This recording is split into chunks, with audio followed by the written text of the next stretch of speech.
Thank you very much, everyone, for being here today. The revelations that the communist regime in Beijing has targeted for influence and supported Justin Trudeau over a decade are massive.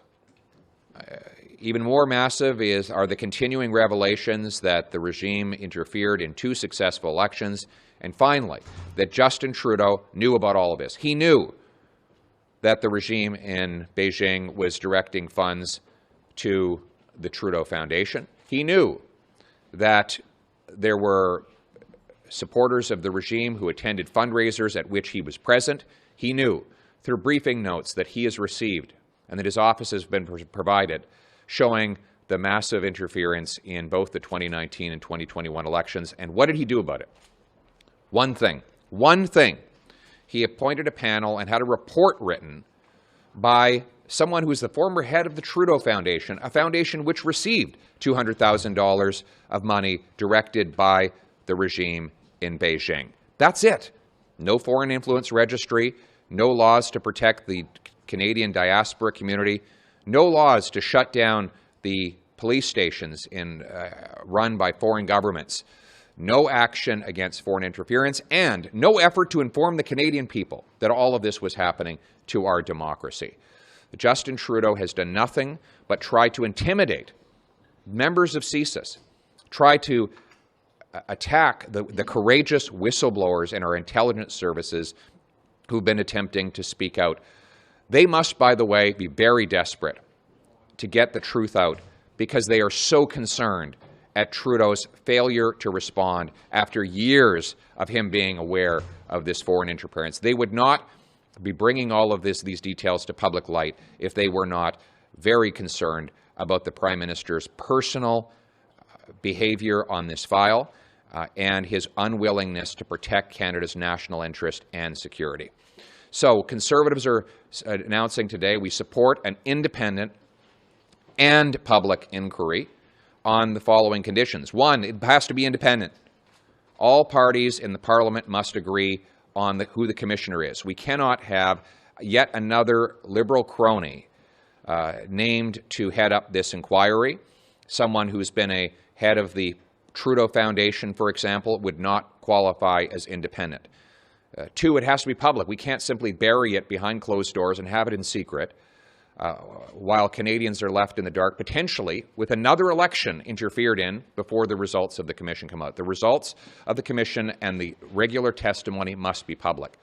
Second, we must continue the investigations being done here in Parliament. This should not be an excuse for the NDP and Liberals to shut down accountability by simply pushing it off to a secretive and slow process that will not bear results for years to come. We must continue to get answers here, and that includes bringing Katie Telford, the Prime Minister's own Chief of Staff and top campaign operative. The NDP has twice voted to block her from testifying in committee. The NDP must stop the cover-up for the Liberals. They must do their job. They were elected to be part of the opposition, and they must stop their efforts to cover up for Justin Trudeau by allowing her and others like her to testify. Finally, we want any public inquiry to look also into the abuse by the regime in Beijing of the domestic Canadian Chinese population. Chinese Canadians are patriotic.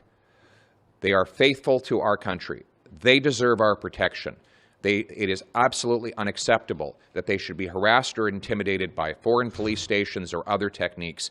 We want all the light shed on this, and we want all the protections to go to these wonderful Canadians to protect them against abuses by a foreign regime. Thank you very much. I welcome your questions.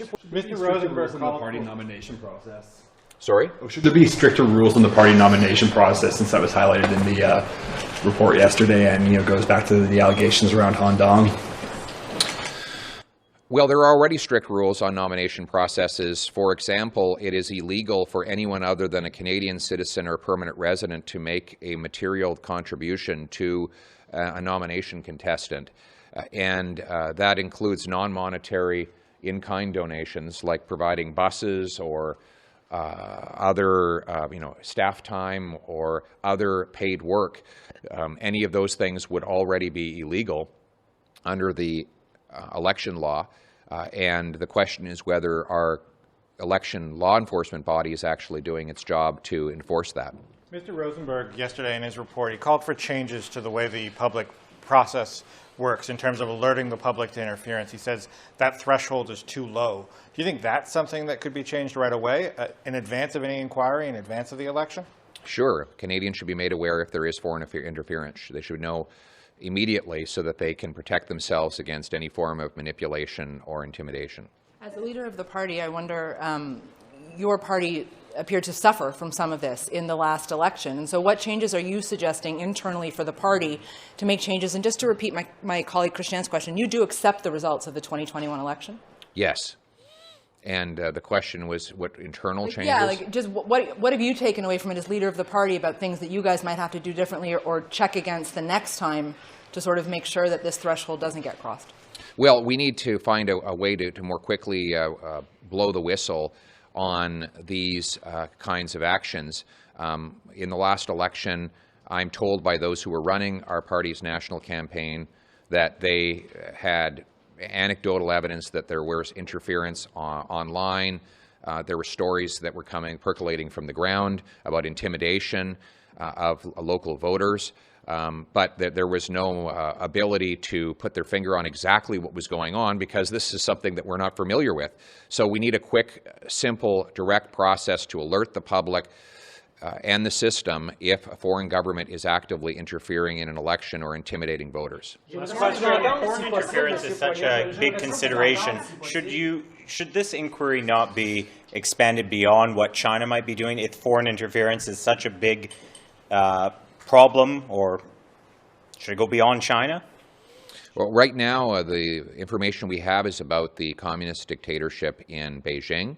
And if there's information by other regimes, then we would respond appropriately to combat that as well. I would note that a foreign influence registry would not just apply to those who are paid to influence government and politics by the regime in Beijing. It would be by all foreign regimes that pay people in Canada to influence politics and government here so that we can protect our country from all forms of foreign interference from all corners of the world. Thank you very much. Hi, it's Derek Penner, Vancouver Sun Province. It's another question for the Prime Minister. Post News has learned that that parliamentary committee today will be asking government to call a national inquiry, a nonpartisan national inquiry into the issue of potential foreign influence into elections. How will your government respond to that request? I think one of the most important things to remember is we have an awful lot of mechanisms that are underway right now around determining what kind of foreign interference has happened, is continuing to happen, and demonstrating the tools we have. Right now, as we're speaking, our parliamentary committee is hearing directly from national security experts and officials as to the work that they've been doing over the past many years to counter ongoing interference. We also know that the National Security Committee of Parliamentarians is going to dig into this question, as they have in the past as well. There are multiple processes ongoing. There are a report that just came out, an independent report that just came out on the functioning of the High Panel for Election Interference. But we will continue to do what is necessary to reach those two clear goals that Canadians can expect. First of all, that our agencies and officials and institutions have all the tools necessary to safeguard our democracy and our elections. And two, that Canadians can continue to have confidence, not just in our national security officials, but in the integrity of our democracies. We will continue to work to make sure that that happens. Thank you. Brenna Owen with the Canadian Press. We've touched on some of this, but I do have a question from my colleagues in Ottawa. In his report on the critical election incident public protocol, Maurice Rosenberg recommended Ottawa explore lowering the threshold for when to notify Canadians about potential interference in an election campaign. Are you open to the public being notified about this interference during a campaign, even if it involves like one riding or community? The panel on election interference looks at the whole of the election in all ridings at the national level, but also looks at what's happening on the ground in particular ridings, because Elections Canada and CSIS and our security agencies are constantly working together to ensure that everywhere our institution is strong and our elections are fair. We are absolutely very much looking at the recommendations that are put forward in that report. They are important and excellent recommendations. On every single one, there are lines to be drawn. There are consequences for moving forward on them that have to be carefully looked at. The impact of an announcement of a threat of interference in the middle of an election campaign could be difficult to measure, and we have to make sure we're getting it right. But there are very, very good questions posed in that report that we're going to study carefully, and then I certainly expect that we will have many conversations on, not just as a government, but as a society, on the best way to empower Canadians to go into the voting booth with full understanding of what's going on and what pressures may be brought to bear on them in misinformation and disinformation and interference, while at the same time not being seen to tip the scales one way or another because of concerns that people are highlighting. It is an important thing to get the tools right to protect our democracy, and I thank Mr. Rosenberg for his hard work and all his recommendations. We will look very carefully at them, and we will continue working on them with Canadians. Follow-up question? I am going to just stay with the report. It says the risk, quote, that withholding information and having it come out after the election would decrease public confidence in the government's approach to countering election interference. Do you share that concern given the recent allegations? These are all concerns that we have. There are no easy answers when it comes to where one draws the line on that. That's why we put those decisions in the hands of independent public servants, not in the hands of political parties. Not just because we can trust independent public servants, but also because Canadians will want to see objective measures as interference is countered and publicized. These are very serious questions to study, and we are absolutely looking very, very carefully at all the report's recommendations. Last question. For the Minister, this is Julie Nolan from Global National.